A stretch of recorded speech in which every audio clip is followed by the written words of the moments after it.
বিজনীত গৰু ভৰ্তি গাড়ি জব্দ ৰাষ্ট্ৰীয় বজৰং দলৰ চিৰাং জিলাৰ বিজনীৰ কুকলুং পথৰ ফৰেষ্ট গেটৰ ওচৰত আজি পুৱা 4 বজাত ৰাষ্ট্ৰীয় বজৰং দলৰ সদস্যসকলে এক অভিযান চলাই অবৈধ গৰু ভৰ্তি এখন এসি গোল্ড গাড়ী জব্দ কৰে। কি আনিছে গাড়ীত? গাড়ীত গৰু আনিছে। গৰু কেইটা আছে? গৰু 7টা আছে। ক'ৰ পৰা আনিছে? এইটো ভাওৰাগুৰিৰ পৰা। ক'ত লৈ যাবা? এইটো তোমাৰ বেহৰীয়ে ক'লে কি ডাঙাইগাই লৈ যাব কাৰণে। কিমান দিন ধৰি এনেকৈ এই ৰাস্তাত গৰু আবদান কৰি আছে তোমালোকে? আমিতো সেইটো গম নাপাওঁ, কাৰণ আজি মই প্ৰথম আহিছোঁ। মই মানে মামাৰ ঘৰৰ ইয়াৰ পৰা লৈ যাই আছোঁ। জব্দ কৰা গাড়ীখনৰ নম্বৰ AS26AC 3029।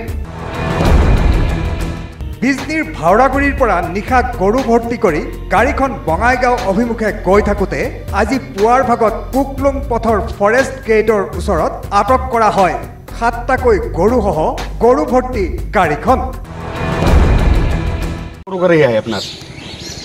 গরুর ডকুমেন্টস দেখাও।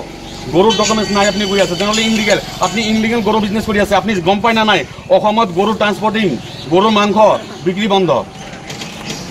গম পায় না আপনি? আপনি গরু টোটালি ইনলিগেল। বর্তমান গরু ট্রান্সপোর্টিং হ'ব নোৱাৰে, গৰুৰ মাংস বিক্ৰি হ'ব নোৱাৰে, গৰু মাংস খাব নোৱাৰে। তেনেহলে আপনি কেনেকে গৰু লৈ আহিব পাৰে? এনেকে বিজনেস চলাই আছে আপোনালোকে। মুবাৰক মিয়া, এই চাওক, এইজন হল মুবাৰক মিয়া। এইজন জাহাদিয়ে গৰু বিজনেস চলাই আছে। আজি 15 দিন ধৰি নিজে স্বীকাৰোক্তি দিছে 15 দিন ধৰি গৰু বিজনেস চলাই আছে। আৰ গৰু বিজনেসত কোনো বৈধ ডকুমেন্টস নাই, কোনো ডকুমেন্টস নাই তেওঁলোকৰ। আৰ এতিয়া কৈছে গাঁওবুঢ়া ডকুমেন্টস। গাঁওবুঢ়াৰ নাম ক'ব নোৱাৰে, যেই মালিকৰ পৰা গৰুটো দিছে মালিকৰ নাম ক'ব নোৱাৰে। পিছত বিজনী থানাত খবৰ দিয়াত ঘটনাস্থলীত বিজনী আৰক্ষী উপস্থিত হৈ গাড়ীৰ চালক আৰু দুজন ব্যৱসায়ীক আটক কৰি বিজনী থানালৈ লৈ আহে। ধৃত গৰু সৰবৰাহকাৰী কেইটা ক্ৰমে চালক ৰফিকুল আলী, ব্যৱসায়ী দুজন মুবাৰক মিয়া আৰু হাছেন আলী। মানে কালি ৰাতি আমি খবৰ পাওঁ যে ভাওৰাগুৰিৰ পৰা প্ৰত্যেক দিন মানে গৰু পাচাৰ হৈ আছে। গৰু পাচাৰ হৈ আছে।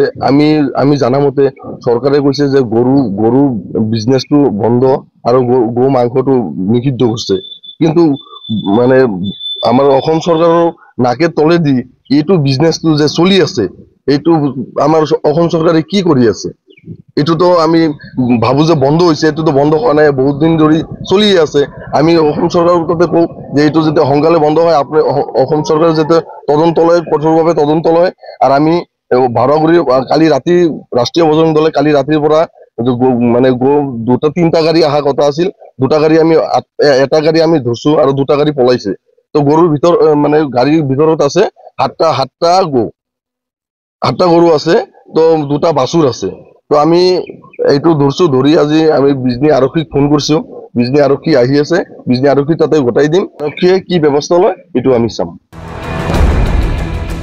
লগতে ব্যৱসায়ী দুজনে ব্যৱহাৰ কৰা AS26D 1756 নম্বৰৰ এখন মটৰ চাইকেলো জব্দ কৰে আৰক্ষীয়ে।